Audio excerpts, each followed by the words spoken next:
Hello. Welcome into the Voice of Land podcast. My name is Ryan Mosser. My co-host Kevin Arnold, who is normally with me, is out this week with a family issue. So prayers up for him and his family, and we expect him to be back soon. Yes, we have a strange face here today for the Voice of Land subscribers. I'm honored to introduce one of my other co-hosts on my several other podcasts. Chad Bryan. Chad and I are joined with TK Dinkrich every Sunday to bring the Browns fans the inside edge in NFL Browns pregame show. And today, Chad is going to hop on here and talk some sports with me today. We're brought to you by LVP Productions and also Greeny Sports Cards. At Greeny's Cards is their handle on Twitter. And check out their website, greenysportscards.com. That's greenysportscards.com.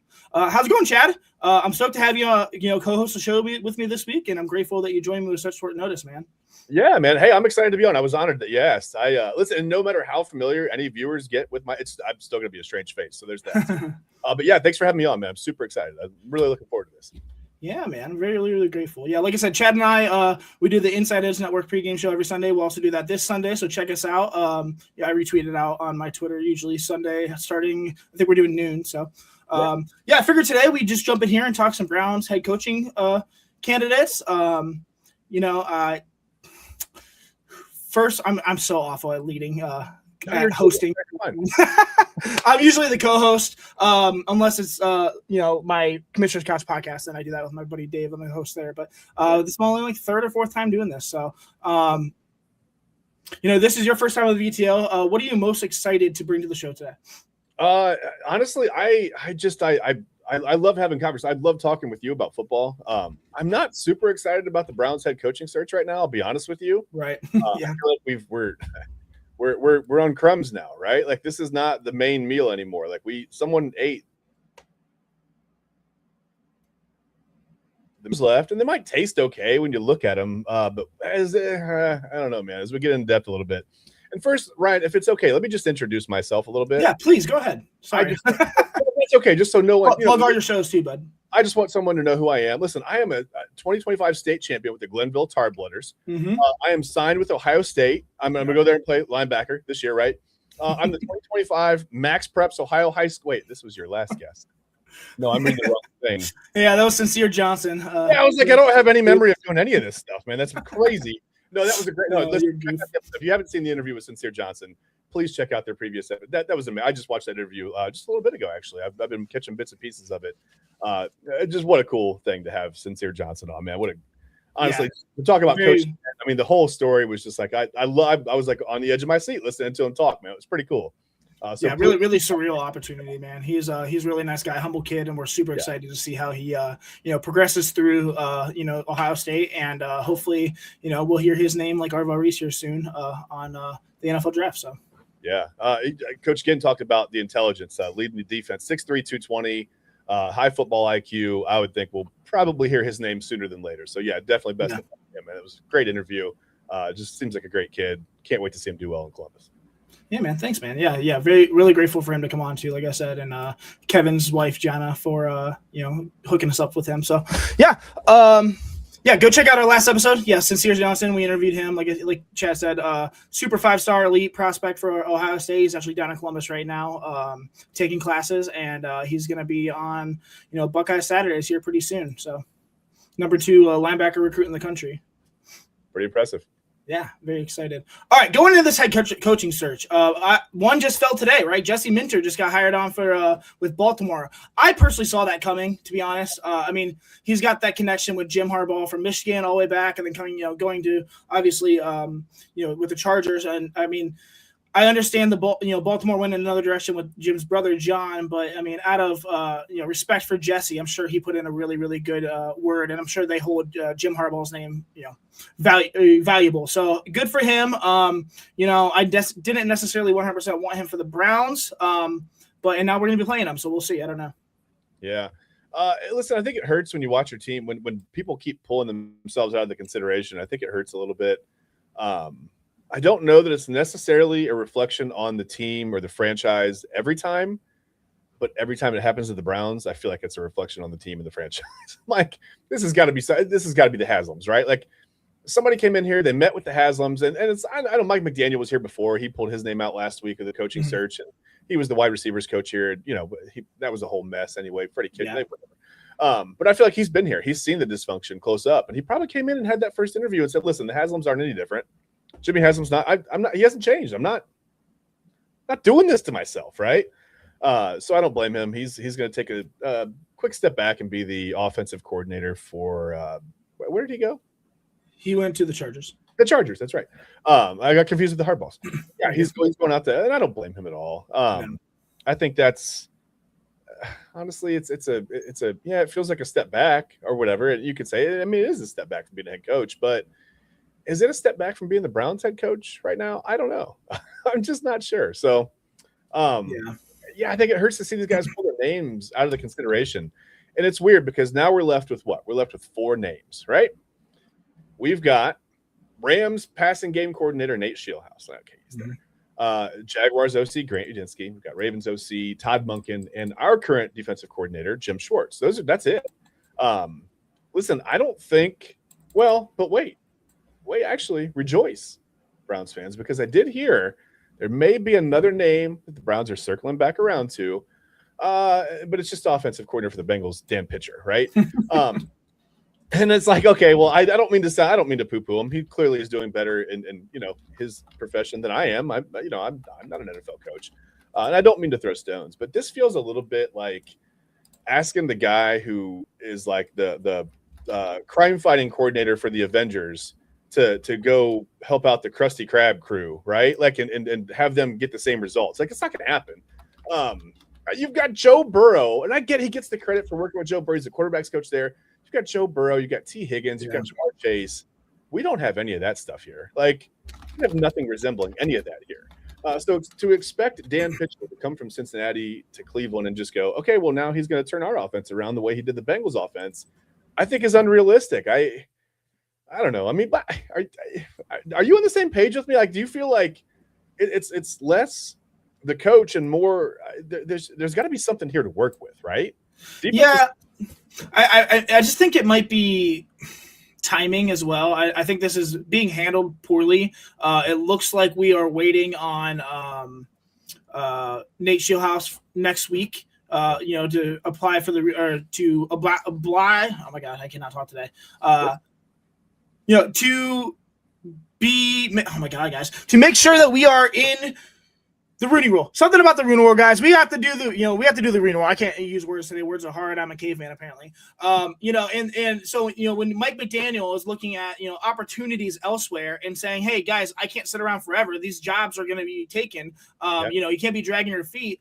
Sorry, I'm out. I may have been interested, but I can't wait a week. So, he's got maybe one more chance to be head coach, maybe 2. Usually you don't get 3 chances to be head coach in the NFL. So, I can't be, of course I would take the Chargers job where, you have a franchise quarterback, you have all these receivers, you have Omari and Hampton in a top 10 defense and call plays for a year, maybe 2, and get one of those premier jobs that, you're not going to be waiting a week or 2 and miss out on other opportunities.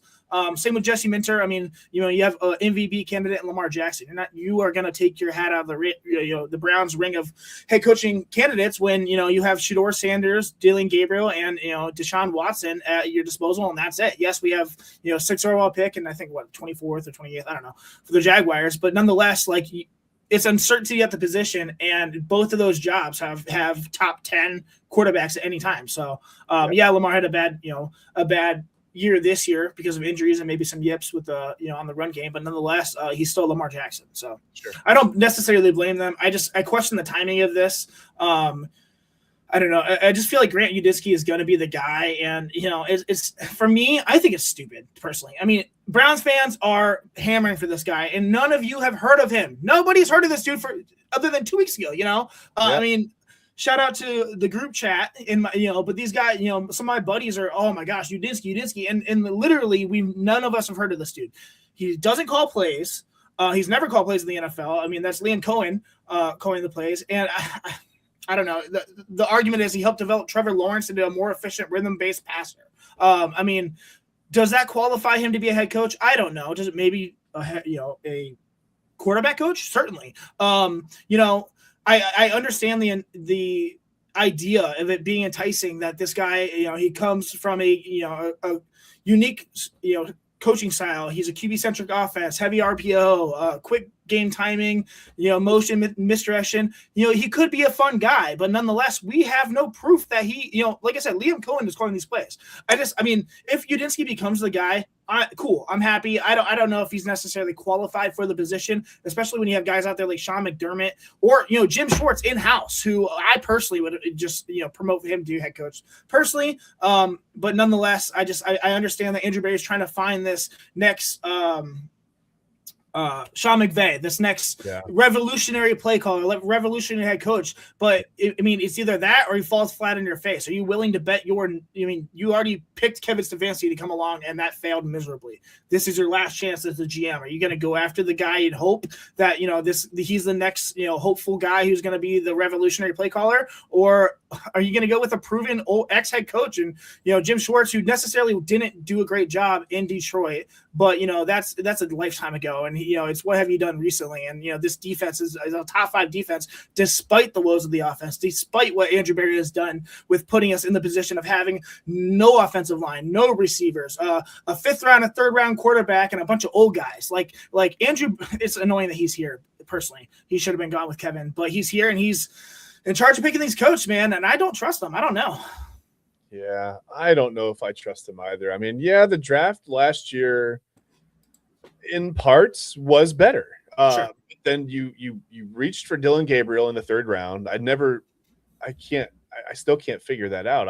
If you listen to what NFL execs were saying and are saying still, Dylan Gabriel had, for the most part, 6th, 7th round, maybe undrafted free agent grades from almost every team in the league. So to identify him as your guy and then go get him in the 3rd round is fantastic if it turns out well and it works and he becomes the guy. It looks more like he can't throw a pass 20 yards down the field. That's a problem. You get Shedeur Sanders in the 5th round. I don't have a problem with the Shedeur Sanders pick at all. It's just weird that it came after the Dylan Gabriel pick for me. Why both? I don't get that. You needed a quarterback, and I guess you've got to create some competition. But the way that it forged from the beginning, it sounds like it wasn't really fair to Sanders, to be honest with you. And then he's thrown in, and I thought he showed flashes of some talent, man. I don't know that. I don't know. Is he the guy going forward? I have no idea. But that's the problem. No one else really knows either. And until he's kind of been, I hate to use the phrase battle tested because it's not battle, but whatever. Until he's actually, to the test, we won't know that. And no head coach coming in right now. And I don't know if it's the reason that people are pulling their name out, but I think, like you said, jobs are just going fast, right? Like the market is what it is. Like these other teams aren't waiting for playoff teams. They're not waiting around to satisfy the obligations of the Rooney Rule, right. Which is fine. I have no problem with the NFL, require whatever. But the Browns needed to be a little more proactive in making sure that they were, on the same page, right? Like you can't have a guy go, oh, wait a minute. We have to wait until, this team's eliminated. Just hang around, stick with us. Yeah. We're comfortable. Come on, man. Like, you know what I mean? Like I'm always going to press on that. I'm always going to press on Jimmy Haslam saying that we're comfortable. But nobody's going to stick around. These guys want these jobs, and I'm sure that there's a little bit of a timestamp on these. Like, hey, we're offering you this position, but we need to know by Wednesday at 1:00. Like, we need to have it like finalized for this, for that, for the news cycle, for everything. We need to know Wednesday at 1:00. And they're going, well, the Browns have an interview next week with Jesse Minter. I don't know. I got to wait on that. And then they got to talk to Nate Shieldhouse, and I don't know. I've got to stick around. And which, by the way, you brought up a thing about Great Udinski having never called plays in the NFL. By the way, neither has Dan Pitcher. Zach Taylor calls the plays in Cincinnati. So the question is, do you want an offensive coordinator who calls the plays, or do you not? Do you want your head coach? Do you want your brand new head coach to come in and be in charge of whatever's going on in the defense? We can assume it'll still be Jim Schwartz. I don't know. So he's in charge of the defense. Whatever. Jim Schwartz, if that's Jim Schwartz, he can let that run, right? Like that's no problem. You don't need to go quality check Jim Schwartz very often. You got to be on the same page for certain things. But Jim Schwartz has the defense running at a certain level that if you come in as a head coach, you can leave that alone. That's fine. But the offense is not running at that level. The offense is not even close. The offense is like a 5-year-old car who has maybe only had like 2 or 3 oil changes.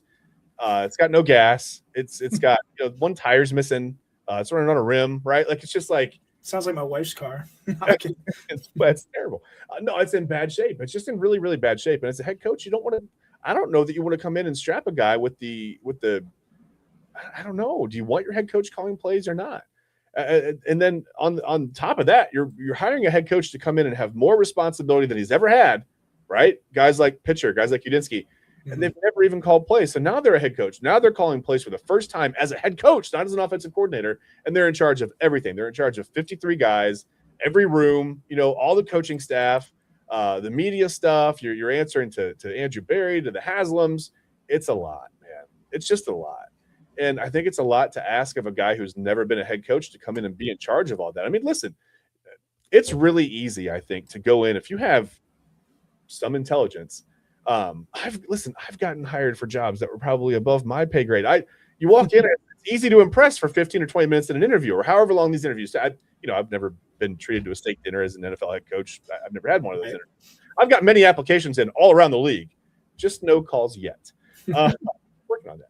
But no, I don't know what those interviews are like, but it's easy to go in and impress in an interview. But then like to do that over, the course of a 17-game season and 5-year contract or whatever, and to handle the media and to handle the Haslams and to handle Andrew Berry and to handle a great draft, a bad draft, a terrible loss, a big win, it's a lot. It's a lot for a head coach. And I think it's just a lot to ask guys to take on a bunch of new responsibilities at one time. I'd rather have a guy who's been there before, maybe failed, Jim Schwartz, and learned from his mistakes. I mean, if we're going to go with the guy, I think right now, my feeling is Jim Schwartz. Yeah, the shiny new thing sounds fun, but we know nothing about Udinski. We know nothing about Shieldhouse. We know nothing about these guys as a head coach.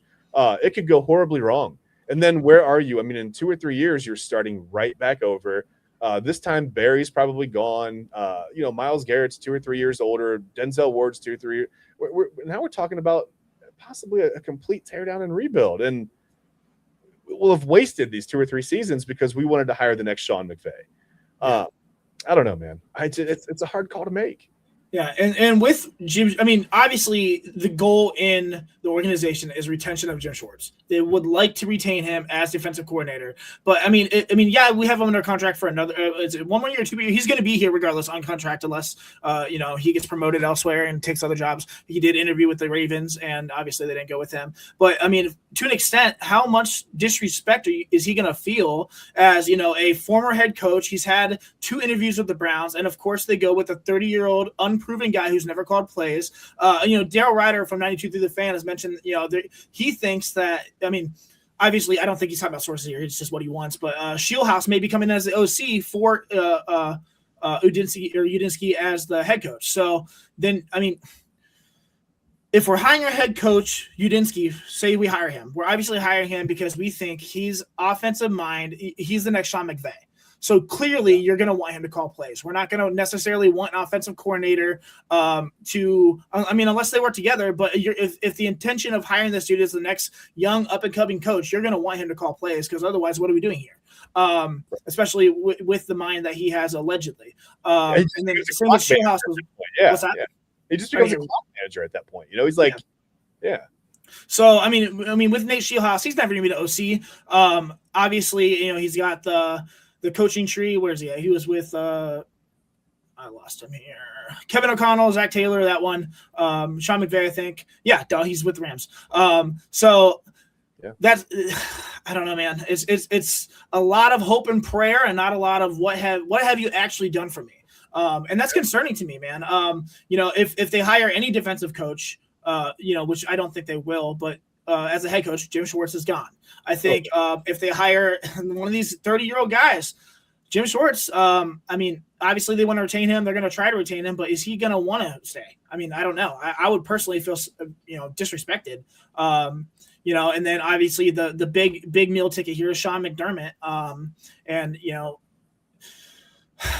would love him. For all the candidates right now, probably, McDermott is probably the main guy I want right now. Jim Schwartz being close second, but it just feels like Udinski's going to be the guy. And I am so skeptical. So. Yeah. Well, and I haven't even heard a credible source, even remotely tying Sean McDermott to the Browns, even for an interview at this point. So for all we know, I mean, Andrew Berry's, got his number on speed dial, and he's just calling and, picking up and hanging up, picking up, hanging up. I don't know. I mean, we didn't hear anything about John Harbaugh either. I see a lot of comments on social media. People are like, just hire McDermott and get it over with. Just hire the guy, get him in here. It doesn't work that way. You can't, like, remember in old school that you can't run out of the side of the van and, put the bag over his head and pull him into the van and, hey, you're pledging a fraternity, man. Like, you're here now. It doesn't work that way. Like, he has to agree to it. He has to, see the terms of the contract and meet with the Haslams and meet with Andrew Berry and agree to his future, right? We can't just bring him in. Like, he just wakes up one day in Berea, like, chained to a bed or something. He's the Browns head coach now. That's not the way that works. So, for all it's worth, I mean, yes, this is certainly the Browns' own doing. But also don't blame the Browns when they can't necessarily get a guy. Just because they're not talking to John Harbaugh or Sean McDermott doesn't mean they don't want to, right? Don't even necessarily blame Andrew. I'm sure Andrew Berry sees these guys and says, hey, I'd love to work with either one of these guys. They have a proven track record. Or maybe he doesn't. I have no idea how. He's trying to be the smartest guy in the room. He's looking for Udinsky or Shieldhouse or one of these guys who have carried water, and that's about it. So I don't know. I mean, I personally, I don't know what this guy's going to be. He could be, like I said, the next guy, the next Sean McVay. I'm just skeptical. I don't know enough about him because he hasn't done anything in the NFL for me to talk about him in a good way or a bad way. Real quick, comment here from Mama B when we were talking about Shedeur. God answers sincere prayers of believers. God is in control of Shedeur Sanders. Read Ephesians 3:20-21 and understand Shedeur's blessings will pass on to the Browns. Trusting God is the best thing they can ever do. I agree. I don't necessarily think that maybe these organizations are trusting God necessarily. Maybe just more worshiping the money aspect. Yeah, unfortunately, we've seen strong evidence to the contrary. But I like your message. I mean, I like where your head's at. Absolutely. Yes, God and this opportunity for the Browns is wide open. Do I think Shedeur is the guy? I don't know. He's shown some great flashes, way better than I thought Dylan Gabriel showed. And he showed some really boneheaded mistakes. How much is that a credit to the awful offensive line that he had to play against or play with, but definitely against? Basically, and the lack of receiver depth, and not to mention Jerry Jeudy dropping every single ball. There's a lot riding on this next year. I expect them to probably go with Deshaun Watson, Shedeur Sanders, and Dylan Gabriel, not in that order, just as our quarterbacks. And it's gonna. I don't know. It's all on Andrew Berry and what he does in this draft. Obviously, like I said, it has been incompetence and malpractice the way that this offensive line is going to be restructured for unrestricted free agents. Joel Bitonio, Wyatt Teller, Ethan Pocic. Three, sorry. And then we have DeJuan Jones and Jack Conklin, who can't stay on the field, and then Luke Whippler, and then who's the last one? Zach Zinter. That's our entire offensive line basically, and everyone's hurt or healthy scratches. So there's a ton of work that has to be done. That's a lot of relying on rookies or maybe not the best offensive linemen in free agencies, because good offensive linemen, great offensive linemen don't test free agency. They don't. So hopefully we find a diamond in the rough here or there, but it's going to be not a great season next year unless a miracle happens. Shedeur has a huge opportunity here, but he's got to take major steps next year, regardless of the obstacles in front of him, regardless of the offensive line, regardless of the receivers. Although I do feel like they're obviously going to address those issues. Mama B, thank you for the comment. That's a great take. Appreciate you. For sure. And listen, I think you're right. I think it's going to be a tough year, and I think. Man, people don't want to hear this, but it's the truth. I think the ceiling that we're looking at is probably 7 wins. Maybe 8. But you can't rebuild an entire offensive line and a receiving core in one draft. That's impossible. We don't have a head coach yet. So As far as how does anyone know if they want to come here or not? I did hear it today. Now, let me ask you this. I think this is it's a question worth posing. I'm not sure what your answer is going to be. I have a feeling I know what you might say, but Brandon Ayuk may be available from the 49ers. Well, he is available. It sounds like he's played his last snap in San Francisco, period. They're just done. Sometimes it just doesn't work out. With his, I don't want to say his troubled history, but he's got a history of just like I said, it didn't work out in San Francisco. I don't know all the details 100%. I'll be honest with you. I just know that it went downhill pretty quickly. He wants out of there. They want him out. Yeah. Would you take a guy like Brandon Ayuk if the cost was low? I mean, let's look at his Or contract. do you want Ayuk and Judy on the same receiving? I mean, that's really like God. Like, what's going to happen then? No, I don't. I personally don't. I mean, let's look at his contract. 2026, he is owed $1.2 million. That's cool. Low for the, Yeah. Then there's a potential out. So first of all, what are you trading for him? I'm not trading anything. A 5th round pick, maybe. I mean, especially when you get Amari Cooper for a 6 and 6 and a 4th. But then 2027, if they're not out, get out of his contract. He's owed $27 million, and then 2028, $29 million. I'm not trading for a dude or for, especially with his questions. I mean, obviously, yes, there's the injury concerns, but they have had zero contact with this dude for months. He's not talking to coaches, not talking to players. I do not need that in my organization. I already have bum-ass Jerry Judy. Oh, excuse my language, sorry. Terrible Jerry Judy. And I don't need another cancer in this locker room, another toxicity, another black hole that's just going to – we are out of the head coaching search – or I'm sorry, out of Kevin Stefanski and now in the head coaching search. We need to establish culture, and that is just going to be throwing a grenade in the locker room before we even have an opportunity to get a coach to establish anything. I do not want him. I understand that Andrew Berry has been targeting this guy for years, and he has been grasping out of his fingers. But maybe this is the just like the scenario with the Browns trading for AJ McCarron. The facts aren't going through, and thank goodness, because that was going to be a disaster too. So I do not want Brandon Ayuk at all, not a chance. No, I think I'd rather go with a troubled offensive lineman than a troubled receiver right now. I think that's where we really need to pile bodies in, right? Is the offensive line. And again, I don't necessarily mean troubled by behavior. I just mean like think about someone who it didn't go well for, like Jedrick Wills, right? I've said before on the show, on numerous different shows, not this show, because I've never been on this show before. I'm a rookie on this show. Glad to be here. But I've said before, I would take Jedrick Wills and try to move him into the interior on like a prove-it contract before I would, go out and try to sign the best left tackle in the league, because I don't, like you said, the high quality free agents, offensive linemen don't really test free agency. Yeah. They either re-sign or they know where they're going. There's one destination where they're going, and that's it. There's no real reason to even come kick the tires and listen to the Browns on an offer if you're an offensive lineman right now, unless you're bringing it's like a hockey, like a wholesale chain. You got to bring like 5 guys in, and like I said, it's going to be impossible. It's not going to happen in 1 year. There's no chance that we're going to be looking at enough new guys on this line next year to have any kind of continuity on offense. It'll look great sometimes. I don't know who the head coach is going to be. We don't know that. But it's almost guaranteed. Like sometimes we're going to have these flashes of, hey, it looks they're starting to figure it out, and then they're going to lose 4 in a row. This is just the way they're built right now. And I think as a Browns fan, you have to understand, like this isn't a rebuild, right? It's going to be a step up.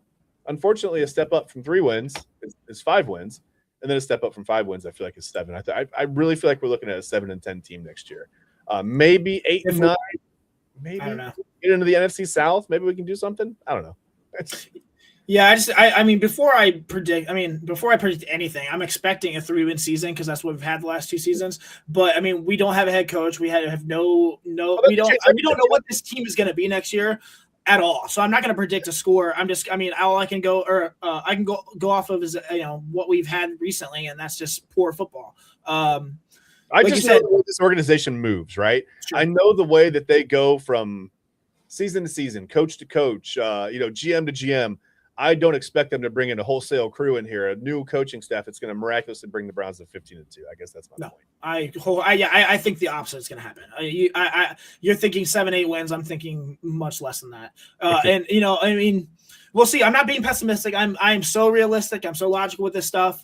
I've been telling you guys for years about Kevin Stefanski, and many listened. Few actually agreed with me, but nonetheless, I am excited for this head coaching search. I do believe that although all the big candidates are gone, this is still necessary. We were stagnant with Kevin Stefanski. He wasn't going anywhere, and we need a new voice in this locker room. I don't necessarily, like I said, I don't trust the man making the decisions. So, and you mentioned earlier Andrew Berry. Yeah, last year's draft was good. He had 4 good picks, and that's it. Like I said, he took 2 quarterbacks, 2 running backs. When you saw the state of this offensive line, you saw the receiving core. Cool, you got Isaiah Bond after everything happened. He was projected a 2nd round, 3rd round pick. did absolutely nothing this year with this offense. He's young. We'll see what can happen. But, dude made his bed. He's been incompetent for 6 years now. Just because he made 4 selections, now all of a sudden everyone's praising this guy. Not me. I don't know. I still don't trust him. Well, it's the recency bias. I think the NFL does that to you. I think it's like you said earlier. What have you done for me lately? And I think people forget that, about the horrible drafts that Andrew Berry has put together before. Last year wasn't horrible. There were huge questions. Like I said, the quarterback situation was bizarre. Dylan Sampson and Quinshon Judkins, okay, it was weird, whatever. Judkins looked okay until he didn't. I don't know, man. I don't know what you do behind that offensive line, but like I said, to not address any part of that offensive line at all, I think was just it's malpractice, like you said. I mean, I don't know the word for it. Yeah, it's rough.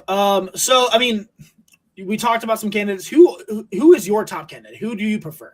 I think at this point, I'm just in on Jim Schwartz. I think he's the guy who's been here. He understands how this organization works, how these guys' minds work. Yes, he's been on the defensive side. That doesn't mean he is not aware of the offense. He knows these guys, right? Personally knows these guys. They have some familiarity with him. I get it. Shedeur Sanders isn't in, defensive meetings or whatever. But at the same time, you look over there and there's Jim Schwartz, right? You can go have a talk with him. I think he's a good mind to pick for some of these guys. I think as a quarterback, me personally, I want to get to know my defensive coaches. Like, I want to know everything that my defensive coaches are thinking. I think that's the best way you learn. It's great to listen to your quarterback's coach, your offensive coordinator, whatever. But I want to know I want to talk to my secondary coaches, right? Like, I want to know how would you play? Like, how would you defend me, right? Like, what are other teams doing? Like, what are the little things that no one's telling me? Like, you see stuff on film. You can see, you can see what formation somebody landed, whatever. If they're in a cover 3, a cover 2, a cover 0, whatever, you can see that. Well, hopefully you can see those things pre-snap if you're an NFL quarterback. Jamarcus Russell may not have picked up on those things, but hopefully you're at least at that point. But you can see the basic things. You can see probably some things that are going on, post snap, like boom, I'm snapping the ball and I'm seeing this movement. I'm seeing this blitz come off the edge. Well, how are they how are they getting to me? What are they like? Is there a thing like what would you do to me? What do you see? What are my tendencies? That's me if I'm a quarterback. I'm in the defensive room as much as I can possibly be without getting in trouble, right? Like, I want to know what they see in me. Like, when you look at my film, what would you do to stop me? And I think that gives you a little bit of a competitive edge on how to get over that. No one else in the league is going to tell you, right? So I think you got to use those resources in the room there. But I think that's a good. I don't know. I like the fact that he's familiar with this. He knows kind of how to, pick his way around the Haslams a little bit and work with this ownership. I don't think he's necessarily just a yes guy. Sometimes I feel like the Browns are just looking in to bring in the youngest guy out there. So he's guaranteed to be a yes guy, right? Like, hey, remember who gave you your first opportunity? You know what I mean? It can't be like that. Like, you've got to let a head coach come in and be the head coach. Like, you can't come in and tinker and push him in the a direction of whatever. Hey, this is the agenda. Like, just let him be the head coach. Let him cook, man. Like, if you put him in the kitchen, you made him the chef. Let him cook the meal. Like, just let's see what we've got, right? And I feel like Schwartz is a guy who is gonna maybe by default do that. I don't think he's gonna let ownership push him around or let Andrew Berry steer him in a certain direction. I think, and that's got to work. That's got to work for everybody in the building. At some point, Jimmy Haslam, if it is Haslam that's pushing all this discord and all the behind the scenes tension or whatever, he's got to take a step back and realize that he's the money guy. These are the football guys. You have to do the money things and let the football guys do the football things. I mean, that's how this works. Otherwise, it doesn't matter who they bring in. They could bring in, it wouldn't matter. Someone said bring in Mike Ditka to coach. I saw that so I hope that was a joke. But, it wouldn't matter. It wouldn't matter who you brought in. You could bring in, you could clone the 5 most legendary coaches of all time and make one person out of that. Let him grow 30 years, bring him into the Browns, hire him as a head coach, and they'd go 5-12 because it's dysfunctional. The whole organization is dysfunctional, and it's just never going to work until they, from the top down, fix that. Yeah. Like I said, I think Schwartz is my guy too. The defense is already elite under him. I mean, the players obviously love him. I don't want to say he's a proven head coach, but he certainly has head coach experience in the past. Detroit has been, other than recently under Dan Campbell, has been just as much as awful as the Browns. So maybe he just went in on an awful time. Maybe he could be our Dan Campbell. Maybe he could bring us to that next level. Obviously, with if we go Jim Schwartz or any defensive-minded head coach, our offensive coordinators, there's going to be a lot of moving through those every 2-3 years, especially if we have success, because those guys are going to start getting head coaching jobs or other opportunities as well. So you have to look at we already don't have continuity or any sort of identity on offense already. Are we okay with every 2 years or every year switching that out and bringing a new guy in and having a new identity? Good teams do it all the time. But we have proven that we're not a good team. So I don't know. So. Yeah, and I think you have to be okay with that, because listen, whoever comes in and fixes the Browns, I'm putting the air quotes up if you can see them. Whoever comes in and fixes the Browns, especially on offense, on the offensive side of the ball, is going to get a massive amount of attention from the rest of the league. If a new offensive coordinator comes in, it's not going to be Jim Schwartz, right? He's not going to get the attention. He might, but I doubt it. You bring in a guy, let's say Jim Schwartz, they hired Jim Schwartz and they bring on, I don't know, Nate Shieldhouse as the offensive. Right. That's who I would expect, yeah. Because that's a move up, right? Like that's he's not moving laterally or moving back. I mean, he's the Rams passing game coordinator. He's never been an offensive coordinator. That would be a move up for him. It would be a step up. So let's say they bring in Shieldhouse. He's going to get the credit for fixing the offense, period. Right. It doesn't matter if it has anything to do with him or not. Maybe it's just Shedeur Sanders, something clicks in the offseason and he just starts seeing things, on the field more quickly, picking up whatever. The offensive line gets better. You bring in an offensive line coach. That could be a sneaky, a really positive move, right? It's not going to be Bill Callahan, right? He's gone. So everybody said, bring Bill Callahan back. It'll fix everything. Let's have Callahan be the head coach. Hire with Kevin. Yeah, hire his son if that's what it takes. Yeah. Hire Tommy Callahan. No, that's not going to work either. But yeah, you've got to do things to be successful all throughout the organization. And I think that, like I said, I'm going to harp on this until the end of time or until the Haslam sell the team.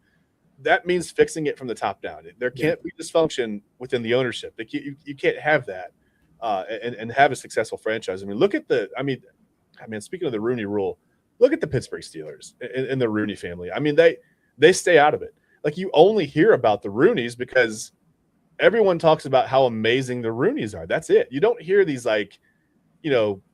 coupon scandals or whatever, these business fraud deals that they don't get involved in that kind of stuff. They just run an organization. They run it smoothly. They run it. I mean, they're going to hire their fourth head coach since the late 60s. It's unbelievable. To have that kind of you talk about continuity, that's remarkable.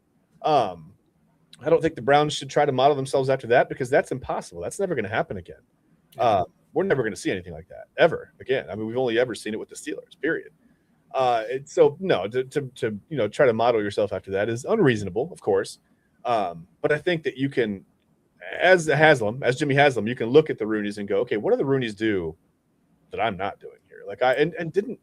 Wasn't Haslam a minority owner of the Steelers? Wasn't he there in the building with the Rooneys at one time? Shouldn't he have that experience? Yeah, I don't know. It's ego. Honestly, I just feel I'm not advocating for Jimmy Haslam, okay?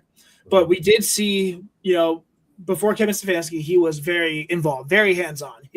Once they got Stefanski and Andrew Berry in here, they have tried to stay out of it. I think for 6 years, we really haven't seen Jimmy Haslam too much. Honestly, we haven't seen Andrew Berry, which sucks. It's all been on Kevin Stefanski. Every interview, every decision, no matter what, Kevin Stefanski had to answer for that. And as much as I didn't think he was a great head coach here, that's very unfair, and just that's pretty tacky, personally. It's not like they're not throwing $230 million guaranteed at a quarterback who we don't know necessarily who was involved with the hiring or that trade, and not hiring. I cannot talk today. That trade. I think everyone had a hand in the cookie jar there.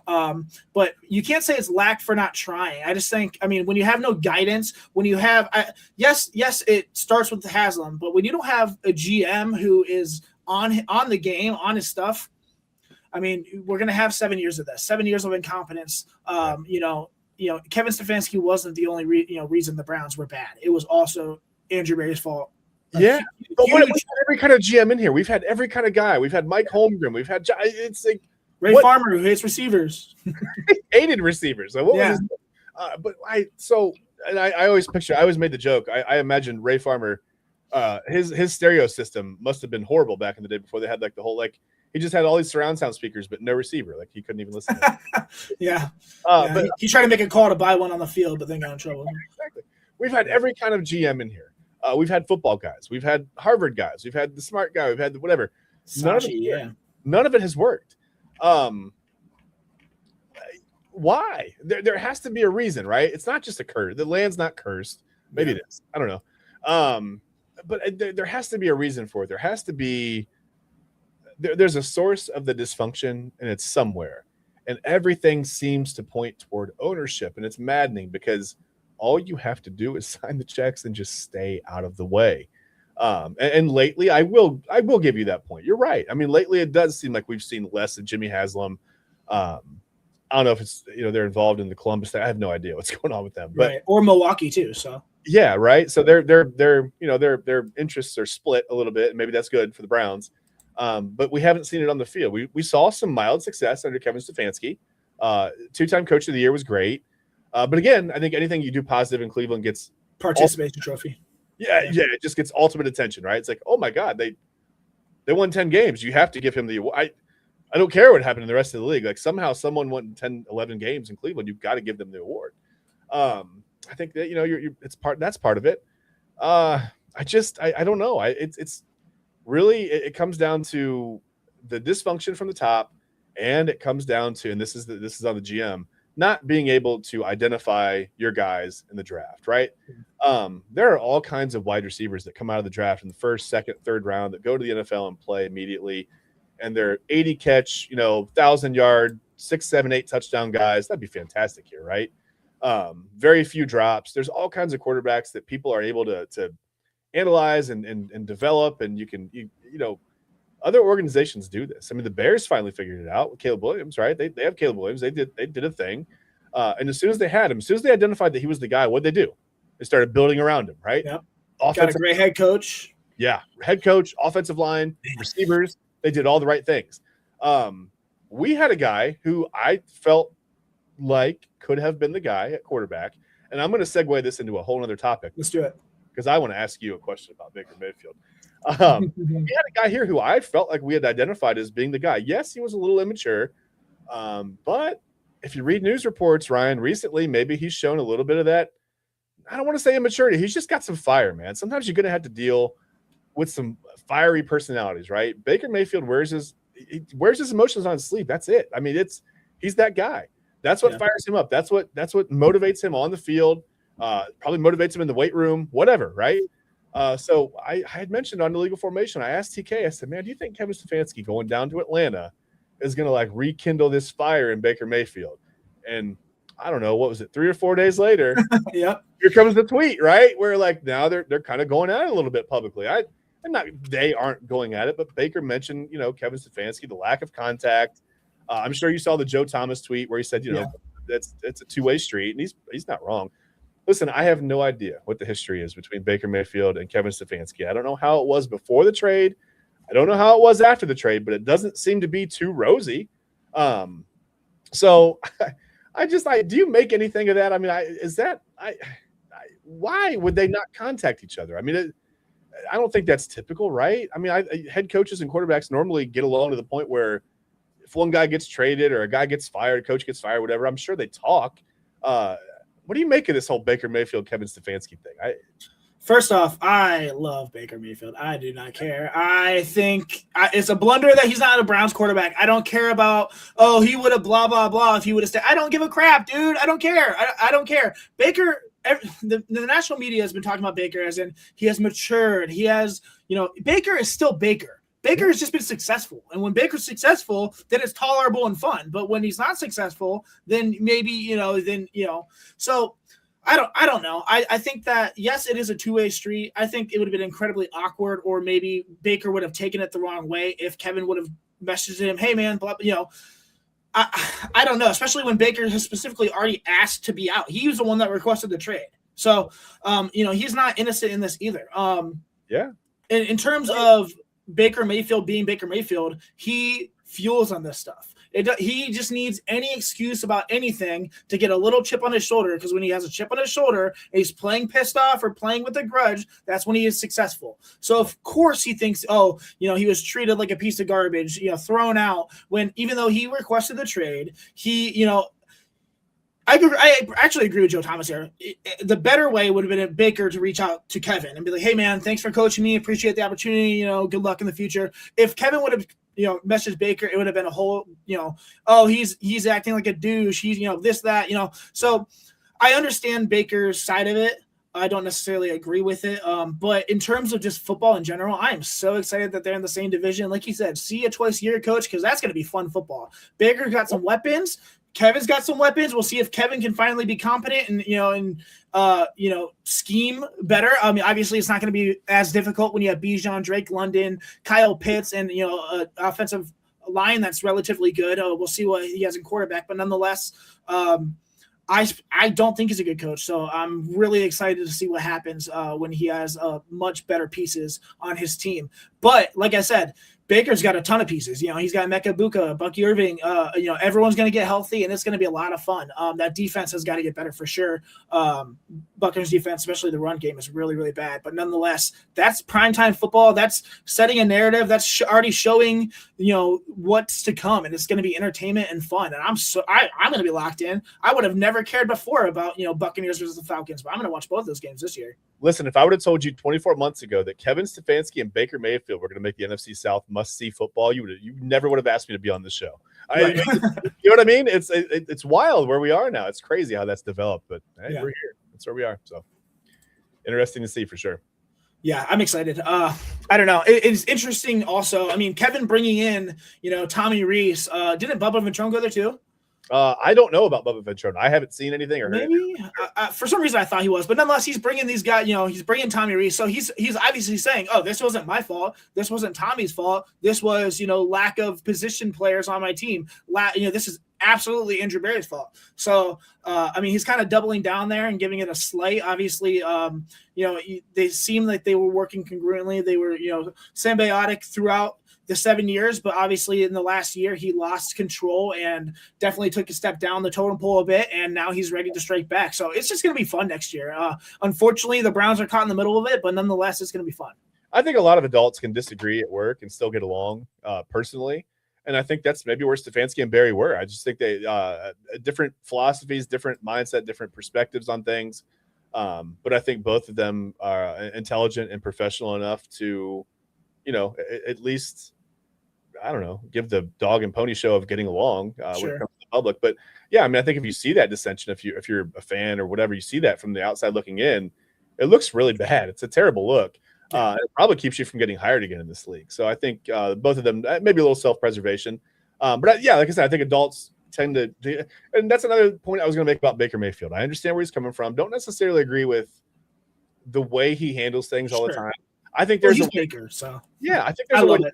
I think there's a way to keep a chip on your shoulder and not necessarily always make it public, right? Like, you can motivate yourself and say, but maybe that doesn't take it to a high enough level for him.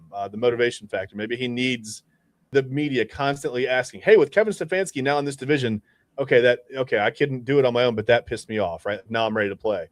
Whatever it takes for you. He's a professional." But also on the other hand of this isn't 8 and under travel ball. He definitely could have reached out to Kevin Stefanski and said, like you said, "Hey man, it was an honor. Thanks for coming. Sorry, things didn't work out. That's the nature of things. It's a business.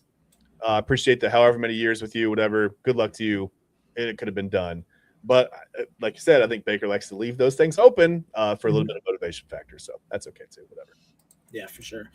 In terms of Stefanski with Andrew Berry, it's naive to think that Stefanski didn't look at this season, look at the situation at quarterback, look at this at the state of its offensive line and the receivers. Of course, we have a great defense, but look at those things on offense and be like, what the hell have you given me to work with here? And like I said, I don't think Kevin Stefanski is a great coach, but he certainly had two hands tied behind his back because of Andrew Berry. And I just think it's negligent to keep him around as well. So I don't know. I could kick that dead horse all day, but until this draft happens and we see what happens with this team, there's a lot of uncertainty and haste, I guess, towards Andrew Berry. So yeah, it's like giving the best chef in the world a beautiful a craft kitchen, right? And then putting some like peanut butter and jelly on the shelves with no bread. Yeah. You're like, what am I supposed to do with it? I can't. Yeah, right. Do anything. It wouldn't matter. Yeah, I get it. That's like Chopped. Andrew or Kevin Stefanski's playing Chopped at quarterback all year. Exactly. I mean, look, I've talked about this last week and the week before probably, but he's also to blame because the quarterback situation at the beginning of the season was absolutely horrible. You gave all the reps to Joe Flacco, all the reps to Kenny Pickett. Shedeur Sanders was throwing to ball boys, and then Kenny Pickett and Joe Flacco are gone. Not to mention, there's reports that Kevin Stefanski had no idea that Joe Flacco was even traded until the media talked to him about it. So it's just, I mean, you can just see the dysfunction at firsthand, and it's at least the lack of communication. Yeah, for sure. Yeah, I mean. I don't know. I would never have traded Joe Flacco. That's just stupid, especially in the division. I mean, you saw that was wild. Yeah, but I mean, whatever. I don't know. All right, man. Anything else you want to talk about? We're like, here we are. Anything else we want to talk about before we get out of here? We got about 10 minutes. I think I'm all good, man. I think I think I'm a Jim Schwartz guy. We didn't talk about Todd Monken much. I don't know if you have a feeling right away about Todd Monken, Ravens offensive coordinator. I mean, it sounds like I don't know how much play calling he did or how much autonomy he had in that offense, but I think he had a little bit under John Harbaugh. Are you a Todd Monken guy? Do you like? I mean, Todd Monken's been mentioned here for at least a decade now, right?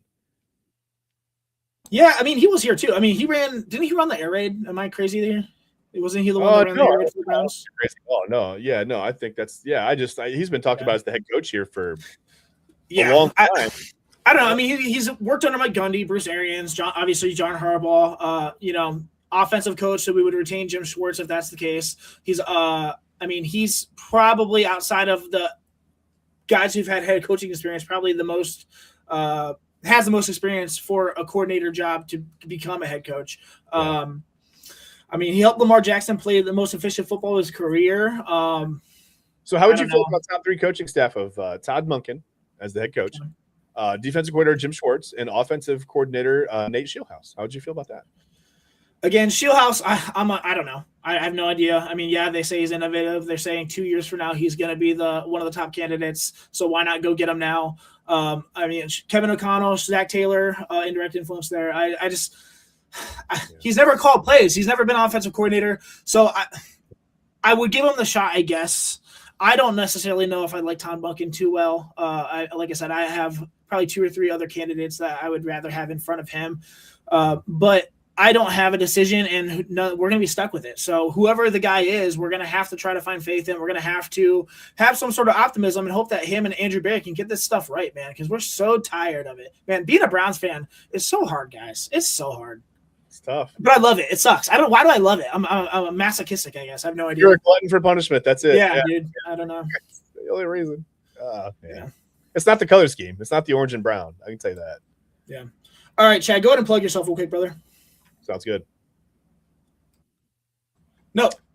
Good. I thought my screen froze on me. I didn't know if you could hear me or not. You're good. And you can catch me on a lot. I don't even know what I'm on anymore. I have my own YouTube page. You can, if you search me, it'll come up. It's a little blue circle. It says Chat About Sports. You'll see it. But I am on the Inside Edge Network. I host a show called Illegal Formation with TK Dandridge. I also host our, Cleveland Browns. Well, it was the Cleveland Browns. It's not so much anymore because, like I said, the Cleveland Browns don't get to the playoffs. But yeah, the Inside Edge Network, Cleveland Browns, an NFL pregame show on Sundays. That was an 11 o'clock thing when we had more material. Now that we're in the playoffs, we're deeper in, less games. We're going to start about noon. Yeah, that's with me and TK and Chad. So check us out. We'll be on Sunday as well. It's so much fun. Today we're going over. Not today. It's not Sunday. I don't know what day it is. Sunday we will. And listen, this is going to be having power is going to be a thing because I don't know what this weekend storm's going to look like. Yeah.